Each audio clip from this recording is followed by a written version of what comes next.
Assalamualaikum warahmatullahi wabarakatuh. Bismillah, tawakkaltu ala Allah, la haula wala quwata illa billah. Asyhadu an la ilaha illallah wa asyhadu anna Muhammadar Rasulullah. Allahumma shalli ala sayyidina Muhammadin wa ala alihi wa sahbihi ajmain, amma ba'd.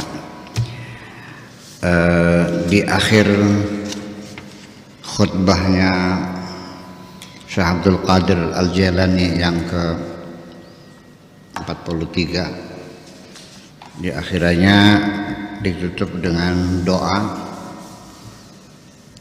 yaitu Allahumma tayyib qulubana, wahai Tuhanku baikkanlah hati kami. Ini bahasa Indonesianya nggak enak nih, baikkanlah hati kami, artinya jadikanlah hati kami ini hati yang baik. Sebagaimana supaya hati kita menjadi hati yang baik. Hati yang baik itu tidak menyimpan dendam, tidak menyimpan kebencian, tidak punya maksud jahat kepada siapapun. Saya selalu ingin berbagi kebahagiaan dengan siapapun. Allahumma tayyib qulubana, karena bagaimanapun juga nanti finale yang bisa ketemu dengan Allah itu bukan orang yang banyak sholatnya, bukan orang yang banyak naik hajinya, bukan orang yang banyak sedekahnya, tapi illa man atallaha biqalbin salim, yaitu orang yang membawa hati yang baik. Kita berdoa supaya kita menjadi orang yang punya hati yang baik. Allahumma tayyib qulubana, itulah kesulitan terjemah seperti itu.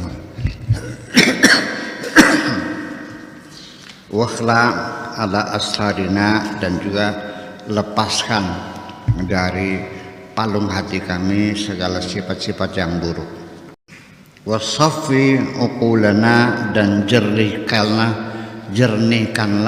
pikiran-pikiran kami, supaya pikiran kami selalu jernih, selalu bening, ya, selalu transparan. Fima bainana wa bainika, antara kami dan antara kami dengan engkau, ya, supaya pikirannya baik.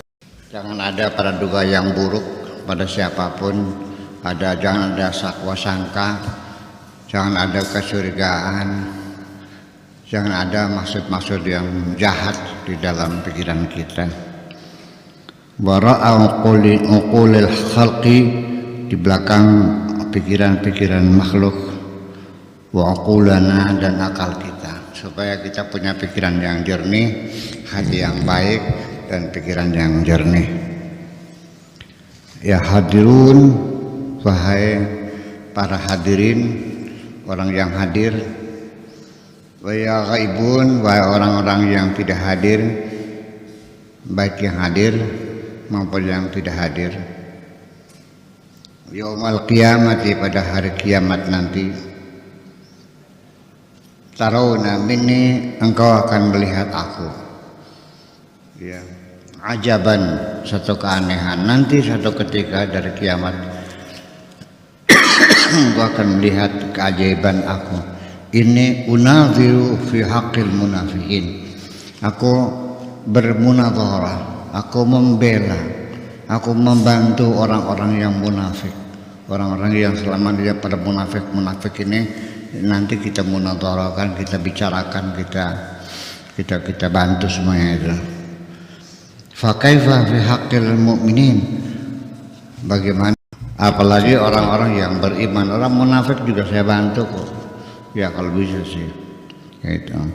Allahumma aghnini anil kul, Allahumma, wahai Tuhan, aghnini anil kul, kayakan aku dari semua. Maksudnya apa ini?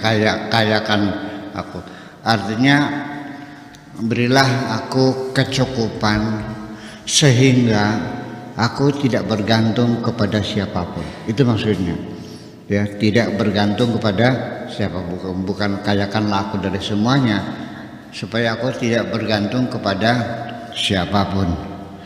Aghnini bika, ya, bukan angka. Aghnini bika, aghnini an aghnini bika, supaya saya tidak bergantung kepada siapapun. Aghnini bika, supaya aku hanya bergantung kepadamu saja, supaya aku mengandalkan kepada engkau saja, supaya aku mengharapkan sanjunganmu saja, supaya aku hanya mengharapkan pembalasan darimu saja. Itu semuanya maknanya. Amman siwak, dari siapapun ya.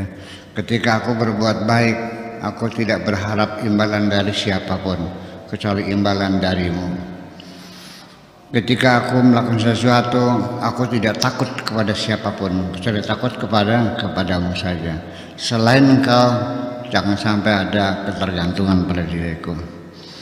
Aghnil mu'allima an-nisibyan, berikanlah kecukupan seorang guru dari anak-anak, wa huma fi buyutihim, ketika mereka ada di rumah mereka, wajal darahu as-samata ma'a at-ta'lim, jadikanlah rumah mereka menjadi rumah yang nyaman untuk pendidikan.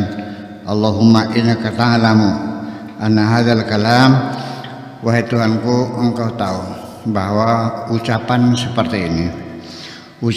seperti ini ghalabah alayya, ini betul-betul mengalahkan diriku, sehingga sebetulnya aku tidak mau mengatakan begitu, bahwa aku akan membela orang-orang munafik. Tapi gimana dia keluar dengan sendirinya dan aku terkalahkan daripada dorongan hatiku sendiri. Fa'dirni, mohon ampun kepadamu ya Allah, kata Syekh Abdul Qadir Al-Jailani. Ya, hakimiyati, tentang hakimiyah. Ini repot juga, jadi setiap ini terminologinya jadi mesti dijelaskan lagi ya. Jadi, kalau tidak, hakimiyah itu artinya kewenangan, kekuasaan untuk memberikan keputusan. Hakimiyah, al-hakimiyah lillahi ta'ala, yang bisa memutuskan segala sesuatu adalah Allah. Karena pada akhirnya semua persoalan, apakah engkau orang baik, apakah orang jahat, apakah orang munafik, apakah agama Kristen, agama Nasrani, agama Yahudi, agama Buddha, agama Hindu, agama Islam, agama apapun terserah, nanti di penghujungnya innallaha yafsilu bainahum yaumal qiyamah, nanti di hari kemudian Allah yang memutuskan siapa yang bisa masuk surga, siapa yang masuk neraka. Allah yang memutuskan, ya, keputusan. Ya, wa qalu rabbana sami'na wa ata'na ghufranaka rabbana wa ilaikal masir. Pokoknya kita terima segala perintah Tuhan, segala keputusan Tuhan, sami'na wa ata'na. Yang penting kita siap melaksanakan apapun yang menjadi keputusan Tuhan. Ketika kami melakukan kesalahan, ghufranaka, maafkanlah kami, wa ilaikal masir, keputusan terakhir ada di tanganmu. Itu namanya al-hakimiyah, yang berikan keputusan. Jadi bukan berarti saya punya keputusan, memegang keputusan tetap kepada Allah. Qad tamat wa hasalat li minka, itu pun ya karena engkau juga yang menyuruh aku mengatakan seperti itu. Baqiyat hakimiyatul atfal, hakimiyah terhadap anak-anak semuanya, walatba, dan para pengikut, watawari, dan para orang yang ketemu di jalan. Was'aluka tasila dzalika, aku mohon diberikan kemudahan untuk itu, ma'tibati qalbi, dengan kebaikan hatiku, wasafai sirri, dan kejernihan sirku. Sir itu adalah palung hati yang ada di dalam hati, yang paling dalam, ruangan yang paling dalam di dalam hati, namanya sir, jamannya menjadi asrar. Dan sir itu tidak ada yang tahu. Malaikat pun nggak bisa mengintai sir kita. Yang tahu hanya Allah Subhanahu wa Ta'ala dan kita sendiri. Itu namanya sir, supaya dijernihkan oleh Allah Subhanahu wa Ta'ala. Ya Rasulullah, ya